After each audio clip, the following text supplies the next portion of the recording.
So, Dr. Balvinder Thakkar, sir, now I would like to shift gears towards the business aspect of orthodontics.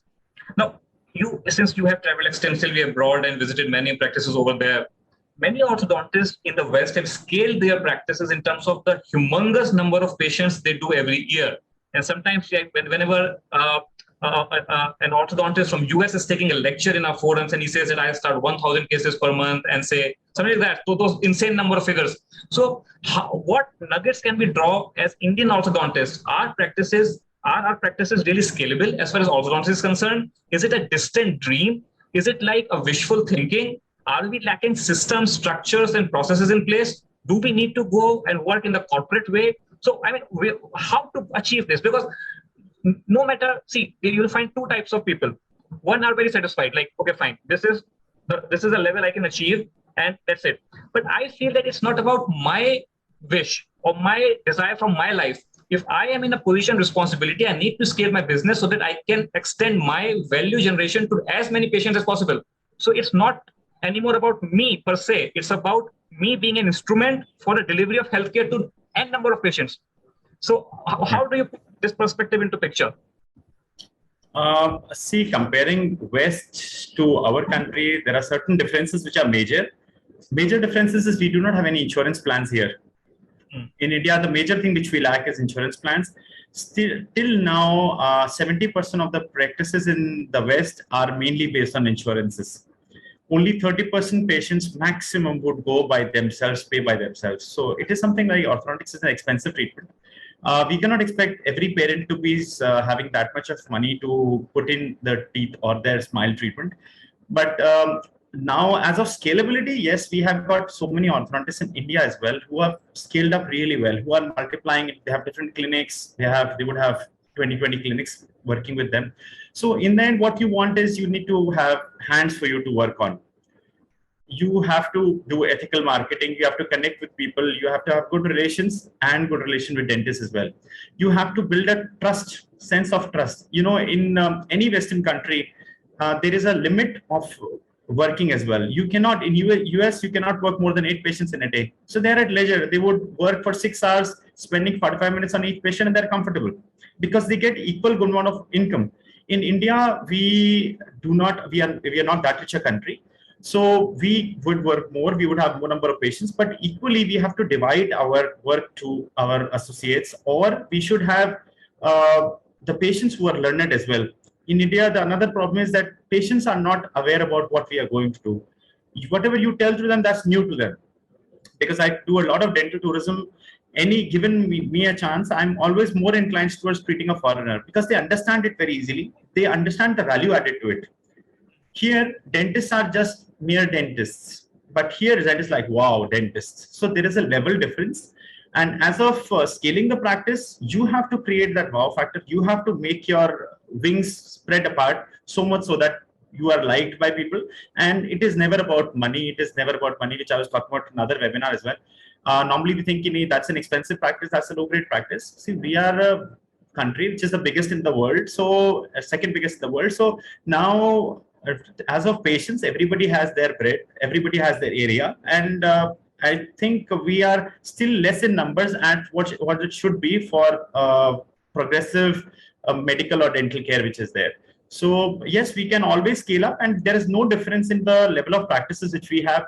The budding orthodontists have even more beautiful and a much more planned practices than what it was before. So I'm sure things are not way apart, then that we would have more and more orthodontists would have bigger setups and much more multi-specialty practices.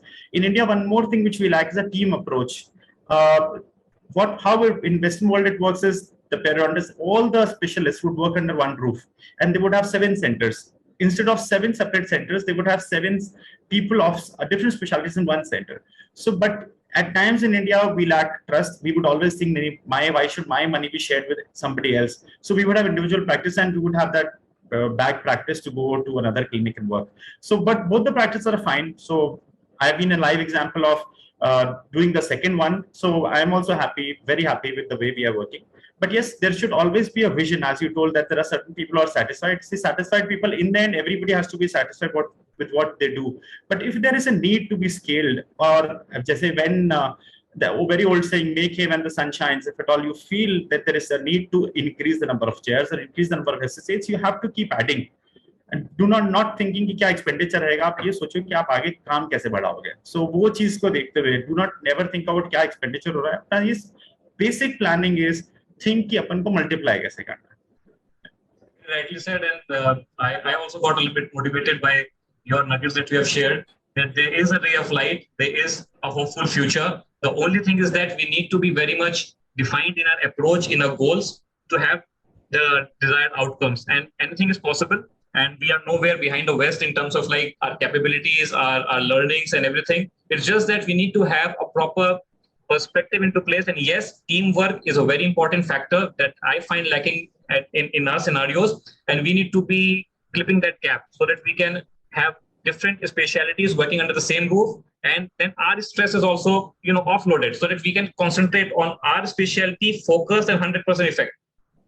Yes, we all fall in the I, me, myself syndrome. We all are in that syndrome because we all do works by ourselves. We would do our electricity bills ourselves. We would do all the hospital bills ourselves. We would treat patients. We would write medicines to the patient. We do surgeries.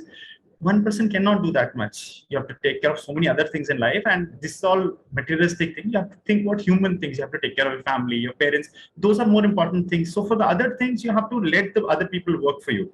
You cannot do many things together. And as to for my budding generation of orthodontists, it's a very small story. There were three people: one rich orthodontist, one poor orthodontist, and a Santa Claus. And they were told to do a job. So then somebody asked that who would do it first. So everybody aimed at the rich orthodontist. They said he would do. You know why? Because Santa Claus and a poor orthodontist are hypothetical. They do not exist. But orthodontist is always rich. So what I mean to say and tell my dear loving young generation, which is coming up, that we would never be poor. Do not worry. But you have to have aim in life and work hard. That's what is the essence of any work which we do. At the initial years, why there is some hue and cry about something which is coming up nowadays in the orthodontic fraternity as well. That hue and cry is because once we finish our masters, we always think that there are clinics waiting for me to absorb, but it is never like that. Even 19 years back, for 9 months, I did not have a single orthodontic case. So let it be. And established, settled in Jaipur, I did not have any case. So 19 years back, it was the same story. Abhi to 9 months ka, it has become 1.5 years minimum. So have patience. Everything will be fine. It takes time. It is just a gestation period. But you have to be good in your skills. You have to have good network, good relations. That's what for every business you require 2 to 3 years of time for it to flourish or it to get on the track. So it's a new venture for us. We all are not born with a golden spoon that we have our parents in the same profession. So if at all not, no, don't lose heart. You all would be rich enough that you would always remember me. Thanks a lot, sir. And that is why this forum has been created so that the young generation, the young minds, the budding orthodontists can get important nuggets out from the decades of experience of the leaders in the field of orthodontics like you. And I guess that they will be very much benefited with this. And one thing I would like to add is, as you rightly said, in India per se, we are doing everything ourselves. So I was attending an entrepreneurial seminar and they were very rightly saying that we have to be business owners, not business operators. So what we are doing is we are trying to fix everything from even if something has to be changed in air conditioning, in whatever, I am approached. So I don't want to do this. And if I am doing everything, then when I'm doing my strategic planning for my business growth, trying to open my chains of clinic in different geographical locations. So this is strategic thinking. So when I am engrossed in tactical level stuff, in micromanaging the clinic, how can I think, something like to expand the business? So this is what I've seen lacking. And this is what the business people try to tell us, that you have to be a business owner, define that I'm going to do these tasks. This is my domain. And then I will delegate. They said delegate is the word. Yes. So if you are not able to delegate it, then you are going to be just a business operator and you cannot scale. Yeah, very nicely said. This is what I meant. Yeah.